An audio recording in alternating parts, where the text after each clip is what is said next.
मैं बनना चाहूँ जैसा पर शायद सपनों में, मैं उड़ना चाहूँ जैसा पर शायद सपनों में।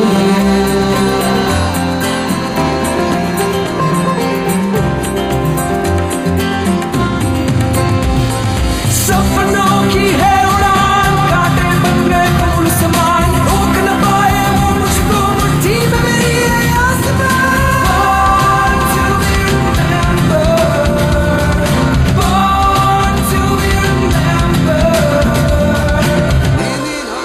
हेलो फ्रेंड्स, आपका साथ देने आ गए हैं आपके दो दोस्त, मैं बबीता और मैं हूँ संदीप, आपका फेवरेट शो लेकर, जिसका नाम है बॉर्न टू बी रिमेम्बर्ड।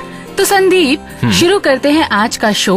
और सबसे पहले बात आज के दिन हुए उस खास इवेंट की जिससे आज की जनरेशन का हर इंसान रिलेट करता है। जी हाँ, आज के टाइम में लगभग हर कोई इंटरनेट का इस्तेमाल करता है। और सबसे पहले जब हम किसी वेबसाइट का लिंक टाइप करते हैं तो ऐसे 3 अल्फाबेट हैं जिसके बिना हम शायद ही किसी वेबसाइट को एक्सेस कर सकते हैं।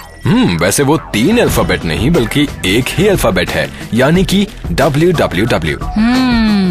यानी कि वर्ल्ड वाइड वेब, जिसे आज ही के दिन साल 1990 में famous computer scientist Tim Berners Lee ने वर्ल्ड वाइड वेब की शुरुआत की।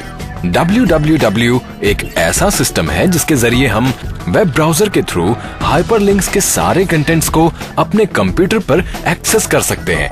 तो आइए सुनते हैं टिम बर्नर्स-ली की जुबानी कि वर्ल्ड वाइड वेब की शुरुआत कैसे हुई। I invented the World Wide Web without having to ask anybody's permission. Hundreds of millions of people are using it freely today. I'm worried that this will end in the USA. I've blogged on net neutrality before, and so did a lot of other people. But since then, some telecommunication companies have spent a lot of money on TV ads and PR, and the US House seems to have wavered from the path of preserving net neutrality. There's been some misinformation spread about. So here are some clarifications. Net neutrality is this. If I pay to connect to the net with a given quality of service, and you pay to connect to the net with the same or a higher quality of service, then you and I can communicate across the net with that quality of service. That's all. It's up to the internet service providers to interconnect to make sure that happens. And they've shown they're very capable of doing that. Net neutrality is not about asking for the internet for free. Net neutrality is not saying that we shouldn't pay more for higher quality of service. We always have, and we always will. There have been some suggestions that we don't need legislation because we haven't had it. These are nonsense, because in fact we have had net neutrality in the past, and it's only recently that real explicit threats have emerged.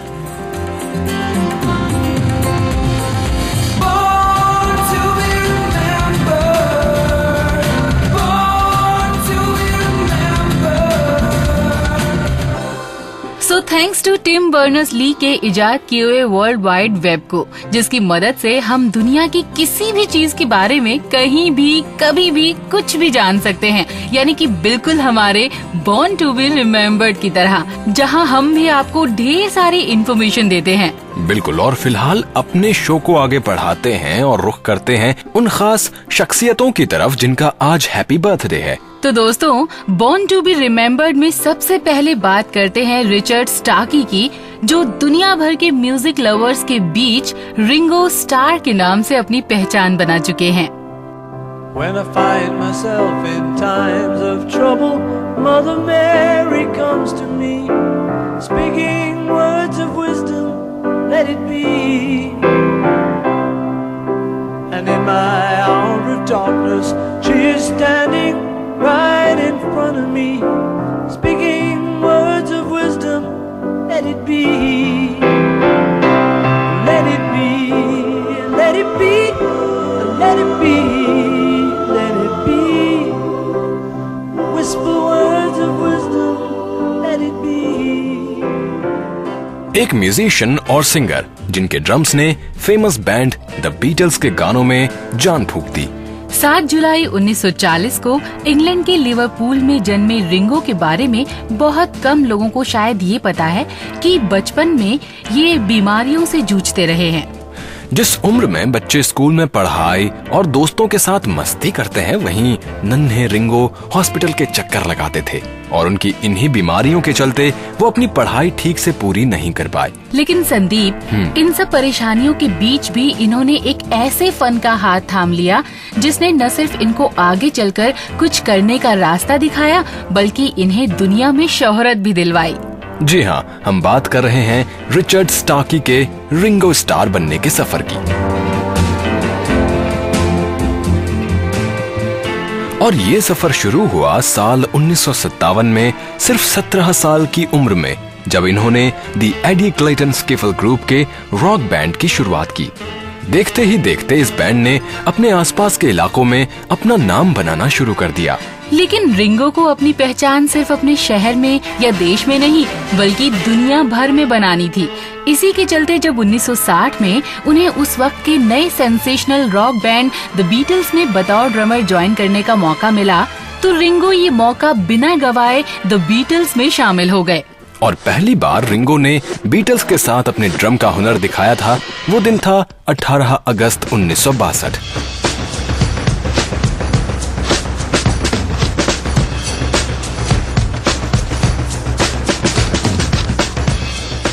दोस्तों, उसके बाद Beatles के जरिए Ringo का drum पूरी दुनिया में धूम मचाता रहा।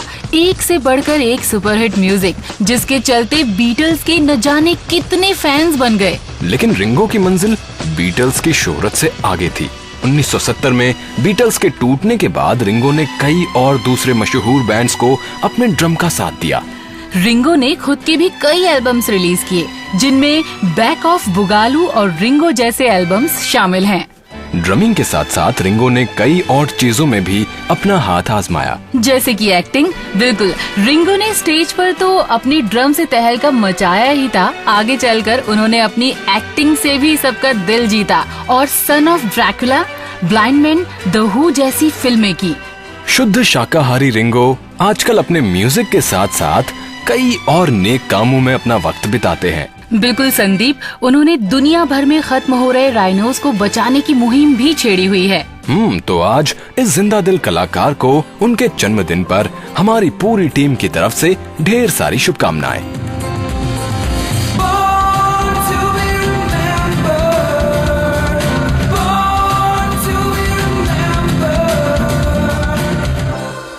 ड्रम के जादूगर रिंगो के बाद अब बात अपने खेल और अपने स्टाइल से हर किसी को अपना दीवाना बनाने वाले महेंद्र सिंह धोनी की।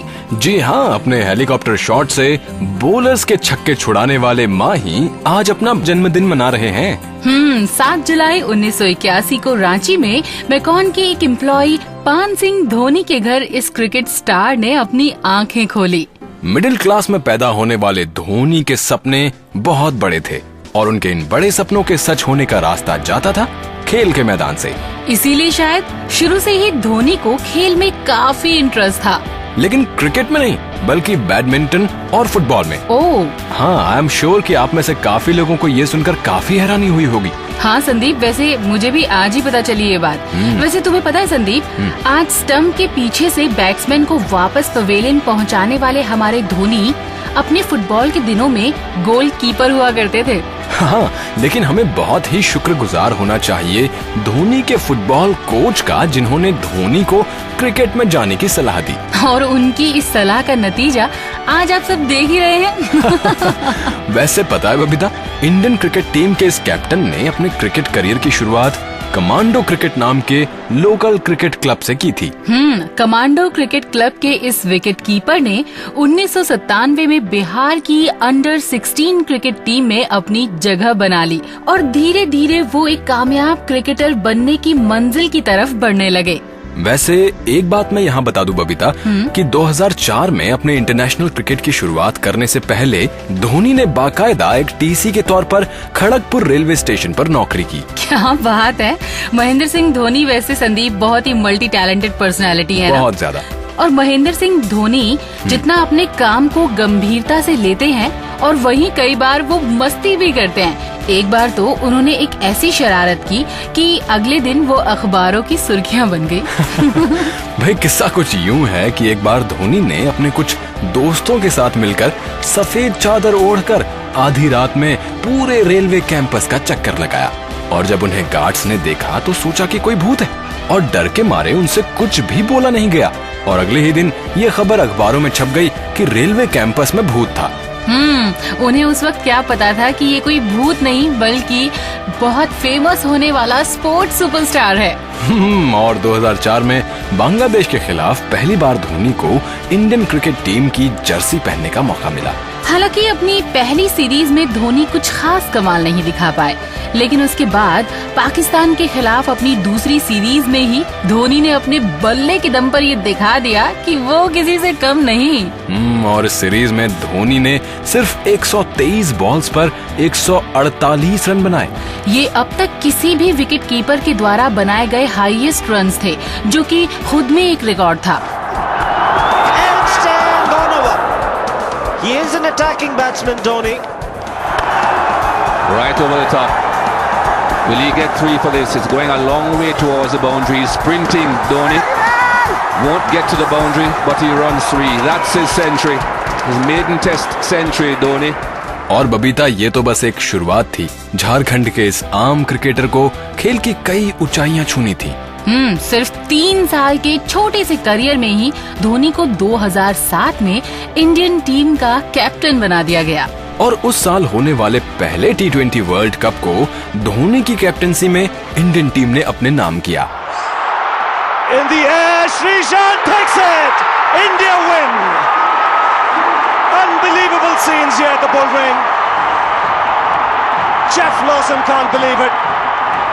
The Pakistan players stunned, and India would believe they've got out of a corner. Misbah-ul Haq doesn't want to leave the field, but what a match for a 2020 final. India, the world champions.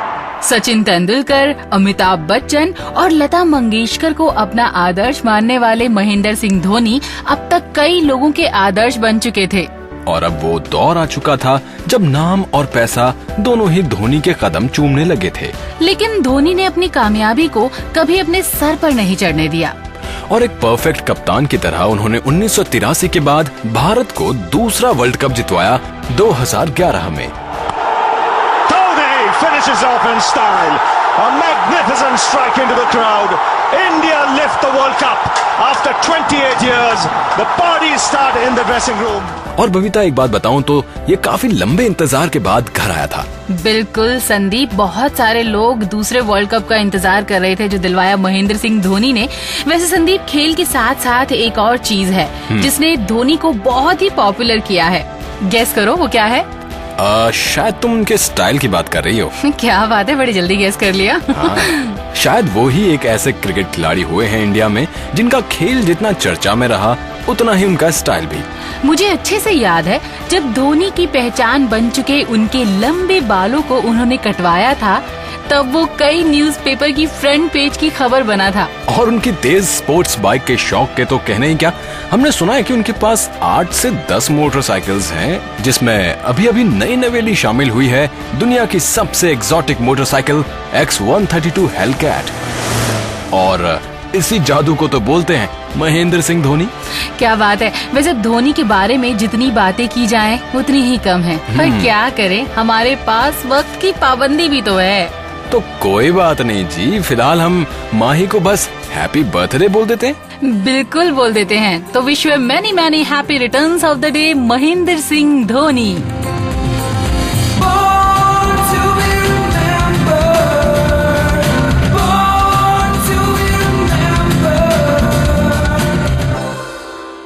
Mahendra Singh Dhoni के बाद अब हम बात करेंगे hockey के एक ऐसे खिलाड़ी की जिसने अपने खेल से हिंदुस्तान के हॉकी के खेल में नए इतिहास को रच दिया।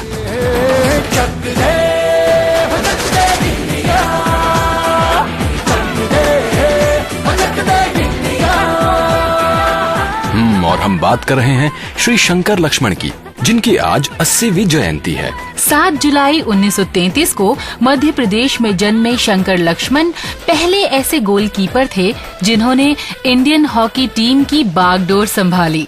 और सिर्फ संभाली ही नहीं, बल्कि इंडिया को 2 बार ओलंपिक्स में गोल्ड मेडल और 1 बार सिल्वर मेडल जिताया। क्या बात है। वैसे आर्मी में मराठा लाइट इन्फेंट्री में बतौर कैप्टन रह चुके शंकर लक्ष्मण ने सोल्जर का जज्बा हॉकी के मैदान में भी दिखाया। आमतौर पर जहां गोलकीपर मैदान पर भारी भरकम कपड़ों में दिखते हैं, वहीं शंकर लक्ष्मण गोलकीपिंग के दौरान प्रोटेक्टिव गियर के रूप में सिर्फ पैड्स का इस्तेमाल करते थे। उनके हॉकी टीम के साथी चार्ल्स कॉर्नेलियस ने एक बार शंकर लक्ष्मण के बारे में कहा था, Lakshman was among the game's greatest. He was an epitome of courage and a role model for others of his ilk.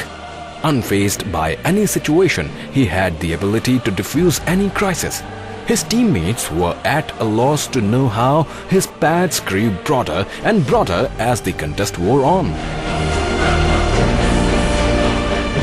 वैसे ये खासियत है जिसने इस महान हॉकी खिलाड़ी को सबसे अलग कर दिया। और खेल के बाद वो पूरी तरह से देश सेवा में समर्पित हो गए और आर्मी की नौकरी करते रहे। सरकार की तरफ से अर्जुन अवार्ड और पद्मश्री से सम्मानित हॉकी के आसमान का ये सितारा 2006 में हमेशा के लिए अस्त हो गया। हमारी तरफ से महान हॉकी खिलाड़ी श्री शंकर लक्ष्मण को भावभीनी श्रद्धांजलि।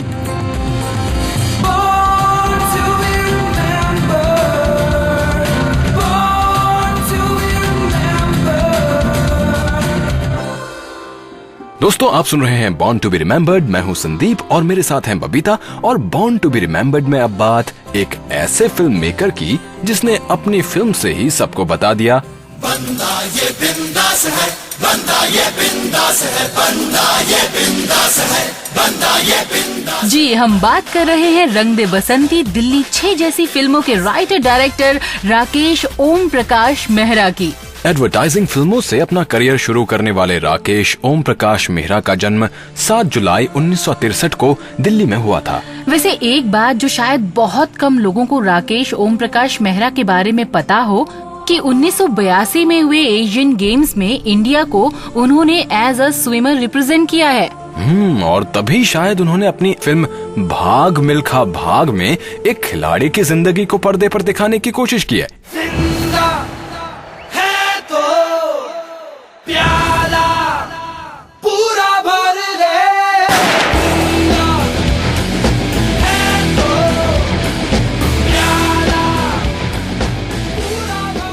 क्या बात है।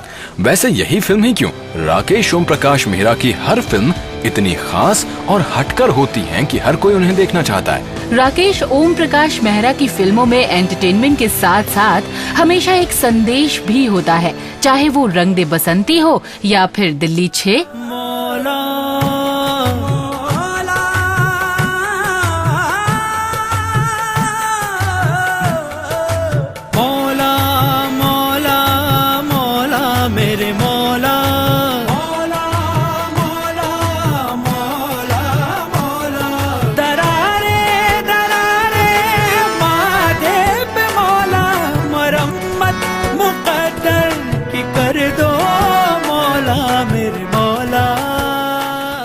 तो भाई, इस प्यारे से गीत के बाद क्यों ना इस जबरदस्त फिल्म मेकर राकेश ओम प्रकाश मेहरा को उनका बर्थडे विश कर दिया जाए और साथ ही साथ उनके फैंस को राकेश की फिल्म का वो गाना भी सुना दें जो यूथ के बीच एक एंथम बन गया था।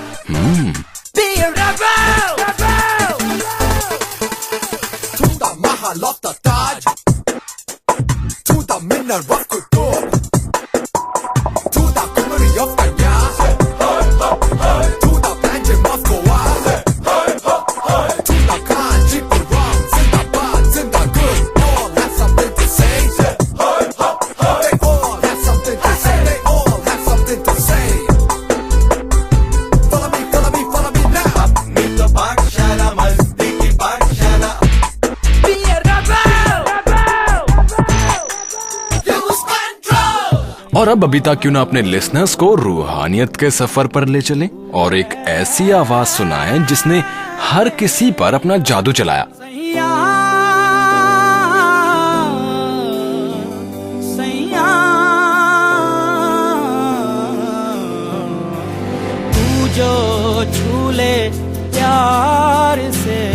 आराम से मर जाऊं। आजा चंदा बाहों में तुझ में गुम हो जाऊं, मैं तेरे नाम में खो जाऊं। सैया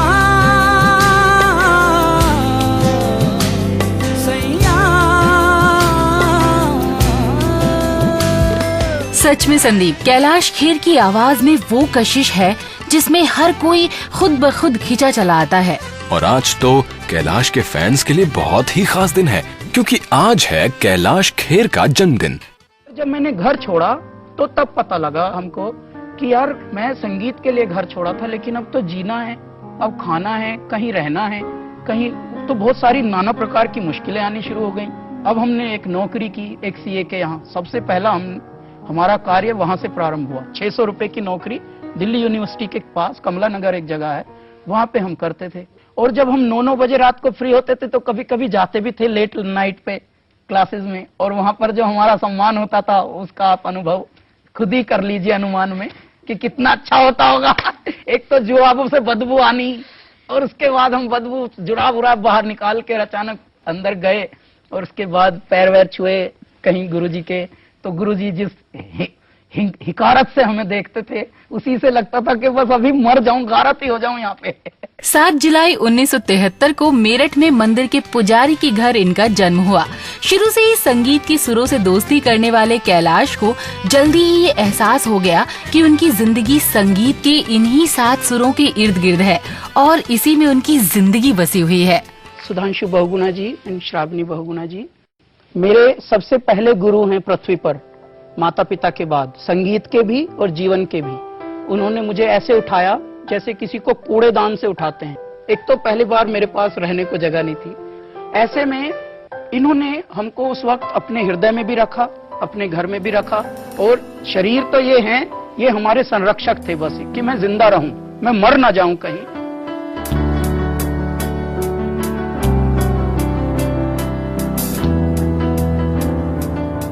क्लासिकल और फोक म्यूजिक के माहिर कैलाश खेर ने कभी भी संगीत की विधिवत शिक्षा नहीं ली, बल्कि सिर्फ पंडित भीमसेन जोशी, पंडित गोकुलोत्सव महाराज तथा लता मंगेशकर को सुनकर ही संगीत की बारीकियां सीखी। क्या बात है, लेकिन संगीत तो जैसे कैलाश के लिए ही बना था, तभी तो इतने कम समय में कैलाश ने म्यूजिक लवर्स के दिलों में वो जगह बना ली है जिसको बनाने में लोगों को ना बरसों लग जाते हैं। तो क्यों ना इसी बात पर कैलाश खेर का गाया ये गाना हो जाए। माँ, मेरी माँ, प्यारी माँ, मम्मा, ओ माँ, मेरी माँ, प्यारी माँ, मम्मा।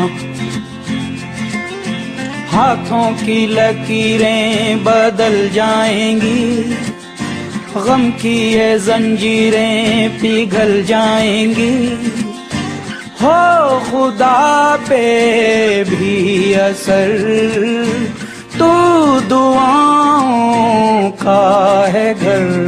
मेरी माँ, मेरी माँ, प्यारी माँ, मम्मा। जिंगल सिंगर के रूप में अपना करियर शुरू करने वाले कैलाश आज लगभग 18 भाषाओं में फिल्मों में गा चुके हैं। तो ऐसे ही लाजवाब बेमिसाल कैलाश खेर को हम उनके जन्मदिन पर ढेर सारी बधाइयाँ देते हैं और उनके फैंस के लिए उनके ही बैंड कैलासा से ये गाना। ओ है जी मारे चतर सुजान की जो पहचान आए भरमाओ जी, आवो जी, आवो जी, आओ जी। और दोस्तों, अब जो है ना, वक्त की घड़ियां हमें अनुमति बिल्कुल नहीं दे रही कि हम और कुछ भी बोलें, तो थोड़ा सा मुझे लगता है कि अपने शो को अब हमें रैप अप करना पड़ेगा। फिलहाल हमें दीजिए इजाजत, अपना ख्याल रखिएगा, बाय बाय, टेक केयर, नमस्कार। मैं बनना चाहूँ जैसा पर शायद सपनों में, मैं उड़ना चाहूँ जैसा पर शायद सपनों में।